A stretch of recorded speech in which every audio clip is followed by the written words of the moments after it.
Hello, good morning to all of you. Have you heard the name of a space station? क्या आपने space station का नाम सुना है? अंतरिक्ष स्टेशन, है ना?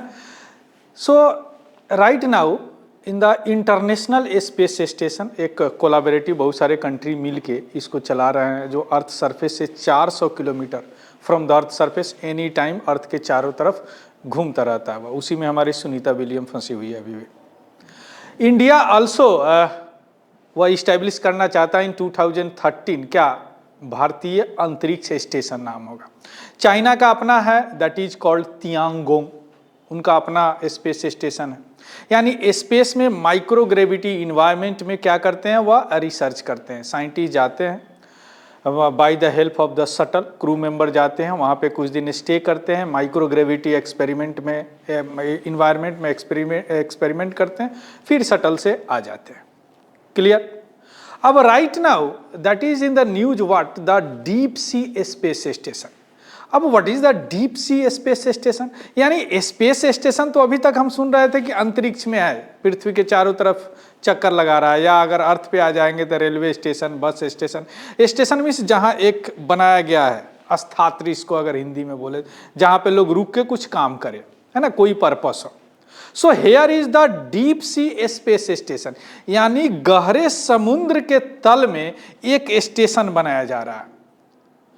अब सवाल उठता है कि what is the importance of this station, what is the significance of not only economic, geopolitical क्या सिग्निफिकेंस है, या क्यों नीचे बनाया जा रहा है, या कैसे काम करेगा, what is the technologically advancement, क्या एडवांसमेंट होगी टेक्नोलॉजी का, जो ऊपर है नीचे होगा, क्या होगा, कितने दिन तक वहाँ साइंटिस्ट काम करेंगे, कितने साइंटिस्ट काम करेंगे, कौन सा काम करेंगे। Right now going to discuss all these things in the section of current affairs. Theme we can say here first deep sea space station, यानी गहरे समुद्र के नीचे स्पेस स्टेशन बोलिए। यानी वह क्या है, एक एक्सपेरिमेंटल, यानी डीप सी में एक्सपेरिमेंट करने का। जिस तरह आपको अगर ISS की बात करें तो क्या करता है वह माइक्रोग्रेविटी इन्वायरमेंट में एक रिसर्च करता है। तो यहाँ डीप सी स्पेस स्टेशन है। चलिए शुरू करते हैं। चाइना, कौन यह फैसिलिटी डेवलप कर रहा है? चाइना। चाइना हैज फाइनली है FINALLY finally approved the construction of deep C research facility, यानी समुद्र के अंदर एकदम डीप में एक रिसर्च फैसिलिटी डेवलप कर रहा। कहां पे? याद रखिएगा, दैट इज साउथ चाइना सी। यह एरिया जो है ना, साउथ चाइना सी बड़ा कंट्रोवर्शियल है ना। और यहाँ पे चाइना जो है अपना डोमिनेटिंग, यानी वहाँ पे अपना एक एकाधिकार बना रखा है ना। वहाँ पे बहुत सारे अगल बगल जो कंट्री है उनके साथ लड़ाई होता रहता है। फिलीपीन थोड़ा सा वोकल है, तो फिलीपीन को हमने भी सहायता किया। और दूसरी बात, Philippine backed by the USA, तो इसलिए थोड़ा सा वोकल है, वो लड़ाई थोड़ा सा ज़्यादा करता है। And also we support the Philippines. अभी हमने फिलीपींस को ब्रह्मोस मिसाइल दिया है, और वह ब्रह्मोस मिसाइल क्यों लिया है? To counter the China in the South China Sea. Clear? So making a significant advancement in the marine exploration, यानी समुद्र में एक्सप्लोरेशन करने का, एंड जियोपॉलिटिकल स्ट्रेटजी, यानी भू राजनीतिक रणनीति इसको हिंदी में बोलते हैं, जियोपॉलिटिकल स्ट्रेटजी। और इस फैसिलिटी को बोला गया है क्या? डीप सी स्पेस स्टेशन, जिसका अभी हम अध्ययन कर रहे हैं, स्टडी कर रहे हैं। क्लियर? तो डीप सी स्पेस स्टेशन कहां बन रहा है? That in the South China Sea. कौन बना रहा? चाइना। यह क्या है? यह डीप सी रिसर्च फैसिलिटी है, और इसी को नाम दिया गया है deep sea space station. Got it? Clear? अब थोड़ा सा देखिए साउथ चाइना सी है क्या। साउथ चाइना सी, ये रहा साउथ चाइना सी। अब यह साउथ चाइना सी बड़ा कंट्रोवर्शियल सी है, एरिया है। यहाँ पे यह जो लाइन दे रहे हैं इसको 9 डैश लाइन बोलते हैं, यानी मतलब यह चाइना जो है इस लाइन पे अपना अधिकार मानता है ना। जबकि इसके बगल कंट्री है, जैसे फिलीपींस है, आपको ब्रुनई है, आपको क्या बोलते हैं, कंबोडिया है। इस तरह जो छोटे छोटे जो कंट्री है ना, ये इस पे अपना अधिकार, यानी इनके भी जो सी टेरिटरी है, इनको भी यह कब्जा कर लिए हुए हैं। कौन? चाइना। क्लियर? अब इसी साउथ चाइना सी में यह डीप स्पेस स्टेशन बना रहा है, जिसका अप्रूवल दे दिया गया है। Deep station, deep sea space station. Clear? Deep sea space station बना रहा है। अब यहाँ पे डीप सी पे थोड़ा सा और क्लियर करके देख लीजिए। यहाँ पे एरा, ये जो एरिया दिख रहा है ना, ये जो ये एक कलर वाला एरिया, यह एरिया चाइना हड़प लिए हुए है, यानी इसमें किसी को इन नहीं करने देता है। थोड़ा सा वोकल है फिलीपींस, क्योंकि इनको यूएसए का सपोर्ट है और हम भी इनको सपोर्ट करते हैं, अभी ब्रह्मोस दिए हैं इनको, है ना। क्लियर? वियतनाम हो गया आपको, यहाँ फिलीपीन हो गया, ब्रुनई हो गया, है ना, ये लोग लड़ते रहते हैं आपस में, है ना। यानी इन लोगों के भी समुद्री यानी सी टेरिटरी को या कब्जा कर लिया कौन? चाइना। अब इसमें या साउथ चाइना सी में एक स्टेशन बनाने जा रहा है, तो इनका बहुत बड़ा इंपैक्ट है जियोपॉलिटिकल। क्लियर? लेकिन अब सबसे पहले इंपैक्ट से पहले हम देखेंगे कि स्टेशन है क्या, इसका और साथ थोड़ा सा डिटेल देखेंगे। किसका? डीप सी स्पेस स्टेशन का। तो see what is the deep sea space station and establishment of what is called, ये रहा डीप सी स्पेस स्टेशन, जो थोड़ा सा फिगर है इस तरह का बनाएगा, यह समुद्र के नीचे है और आपको आश्चर्य होगा 2000 मीटर नीचे है, 2000 मीटर नीचे है यह facility, deep sea space station. Clear?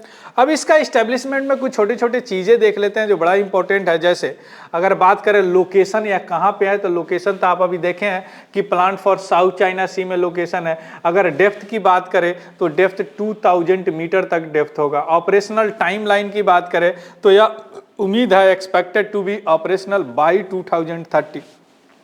अगर मिशन ड्यूरेशन और क्रू की बात करें, क्रू मेंबर मीन्स दो तरह के होते हैं, ऊपर जाते हैं या नीचे जाते हैं।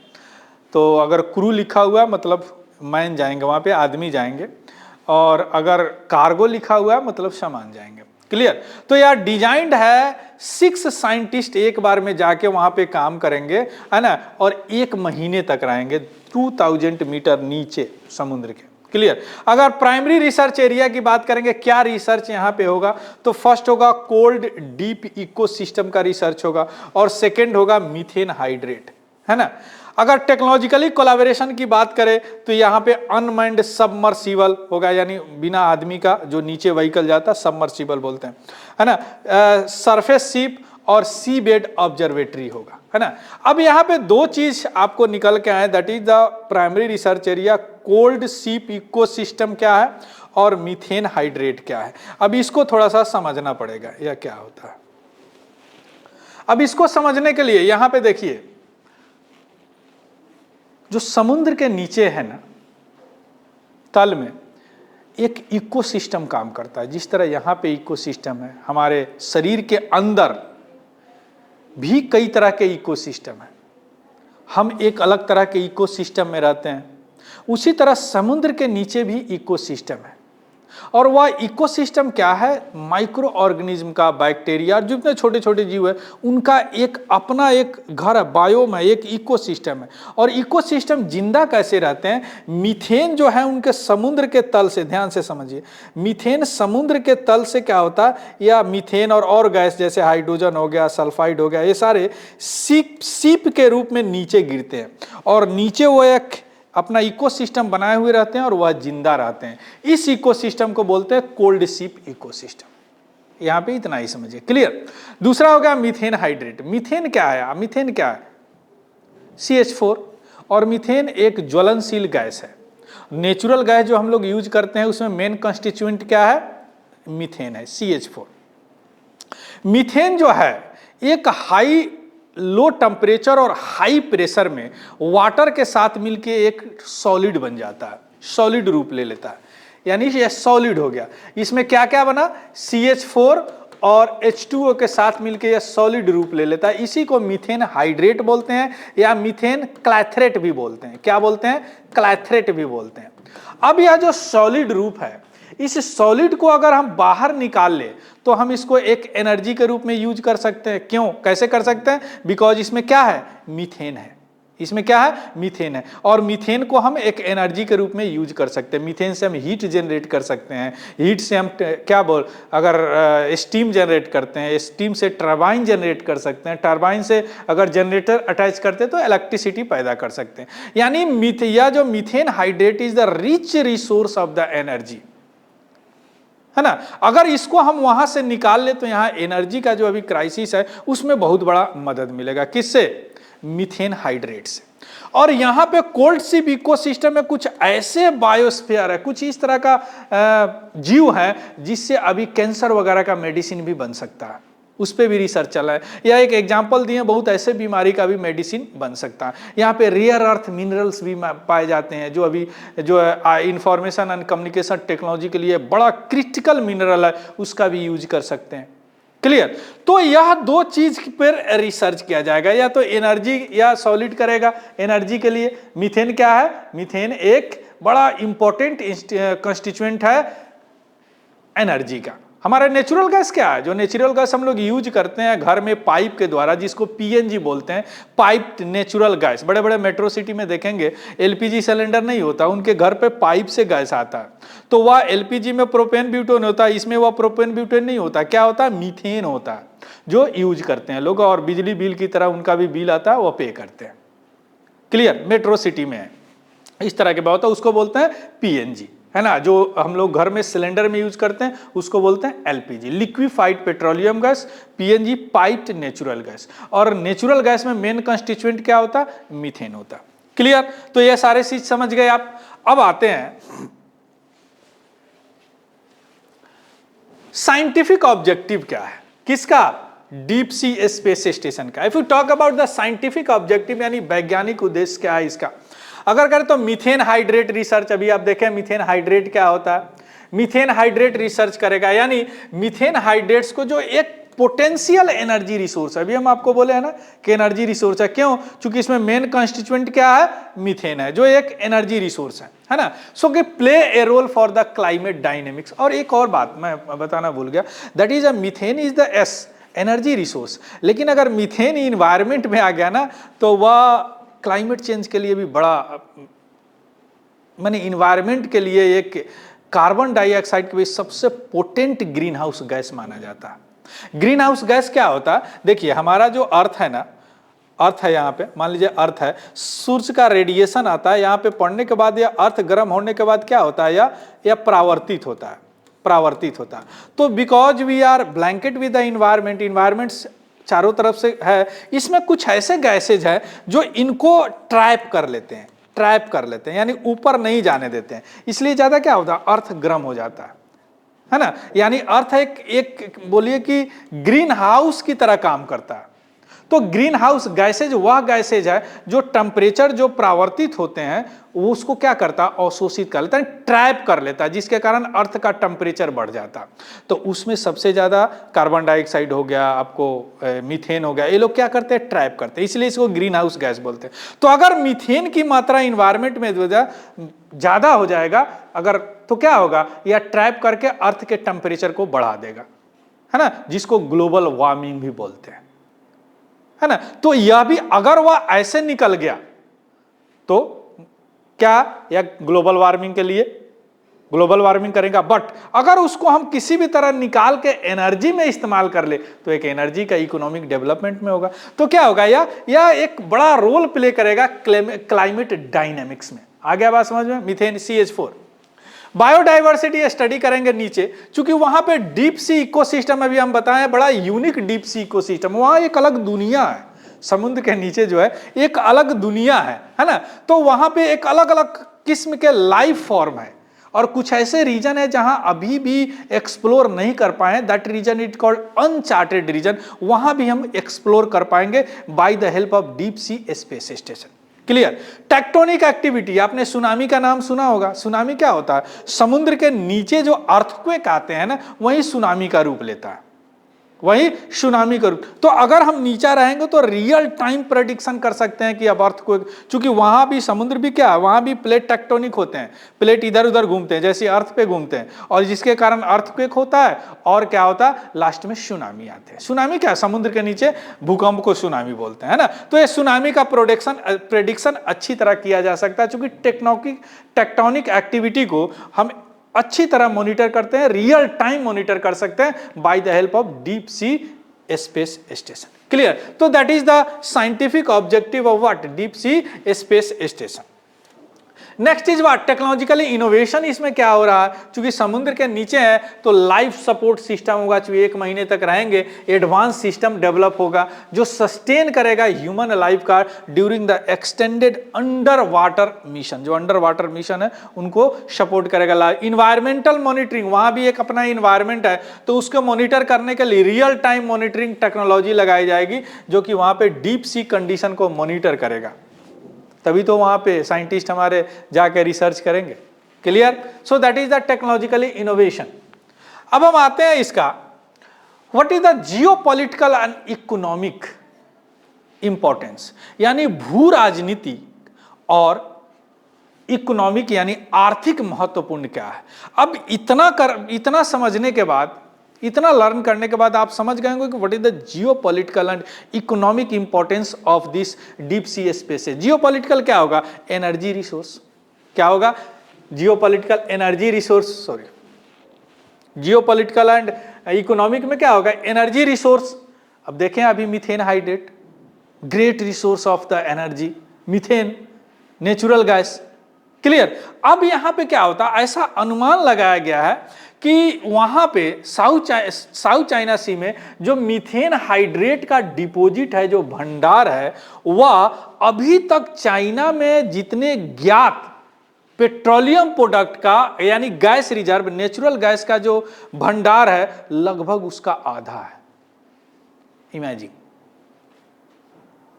लगभग उसका आधा। इसलिए चाइना जो है इसके लिए वहां पे डीप सी स्पेस स्टेशन, क्योंकि वहां पे उनके अपने आदमी रहेंगे, मॉनिटर एनी टाइम करते रहेंगे।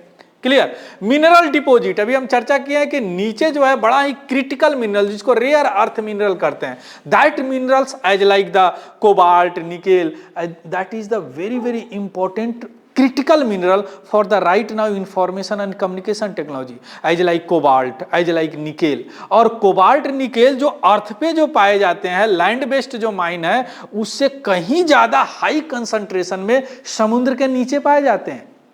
तो चाइना को इस पे भी नजर है कि भैया हम निकाल ले पाले, चूंकि अभी क्या है, डिजिटल एज और भी बढ़ रहा है। धीरे धीरे आने वाला समय में इतना डिजिटल एज बढ़ जाएगा, एआई का जमाना आ रहा है, तो उसमें क्या हो जाएगा, कंप्यूटर का जमाना आ रहा है ना। और कंप्यूटर, एआई यानी डिजिटल डिवाइस का जमाना आ रहा है, और डिजिटल डिवाइस के लिए कोबाल्ट, निकेल, है ना, बड़ा इंपॉर्टेंट है। और भी रेयर अर्थ मिनरल जो नीचे ही पाए जाते हैं, समुद्र के नीचे। ऊपर तो पाए जाते हैं लेकिन नीचे हाई कंसंट्रेशन है compare to the land based mine concentration. जो लैंड बेस्ड माइन है उनसे ज्यादा कंसंट्रेशन इन जो रेयर अर्थ मिनरल्स है उनका समुद्र के नीचे है। So that is also mineral deposit. Biodiversity की बात की है कि वहां पे नीचे जो है लगभग 600 से ज्यादा यूनिक स्पीसीज पाए जाते हैं समुद्र के नीचे, है ना। अब और उसमें से कुछ स्पीसीज इतना इंपॉर्टेंट एंजाइम वगैरह जो सीक्रेट करते हैं, जो बड़ा इंपॉर्टेंट है इन द कैंसर रिसर्च के लिए, कैंसर रिसर्च के लिए। क्लियर? और टेरिटोरियल क्लेम की भी बात शुरू में बता चुके हैं कि इससे क्या होगा, चाइना वहां पे अपना स्पेस स्टेशन बताएगा तो वहां पे टेरिटोरियल क्लेम और भी इसका अच्छा होगा compare to right now, compare to right now. As like जो रसिया है जो आर्कटिक सी बेड में अपना एक क्लेम बना के रखे हैं, उसी तरह चाइना चाहता है कि साउथ चाइना सी में अपना एक डोमिनेटिंग पोजीशन और भी अच्छी तरह बना के रखे। So that's why he establish the deep sea space station. अब देखिए यहाँ पे चाइना का आर्कटिक सी बेड अथॉरिटी, देखिए ये आर्कटिक ओशियन है, इस पे भी जिस तरह वहां देखें फिलीपींस, ब्रुनोई वगैरह था, इसी तरह रसिया, यूएसए, कनाडा, डेनमार्क, नॉर्वे, ये लोग भी लड़ते रहते हैं आर्कटिक के लिए। लेकिन यहाँ भी डोमिनेटिंग पोजीशन अभी किसका है, रसिया का है, जिस तरह यहाँ चाइना में, साउथ चाइना सी में चाइना का। Clear? So this is all about the deep sea space station. It is very very important for, we can say, our economy, in blue economy we can say. What is the blue economy? Blue economy माने यानी समुद्र यानी related, water related जो economic development होता है, जो resource होते हैं, जो टेक्नोलॉजी इस्तेमाल किए जाते हैं इकोनॉमी में, that come under the blue economy and also important for the what, science and technology. Clear? कौन सा? First deep sea space station. So thank you, have a good day and happy learning. Thank you very much.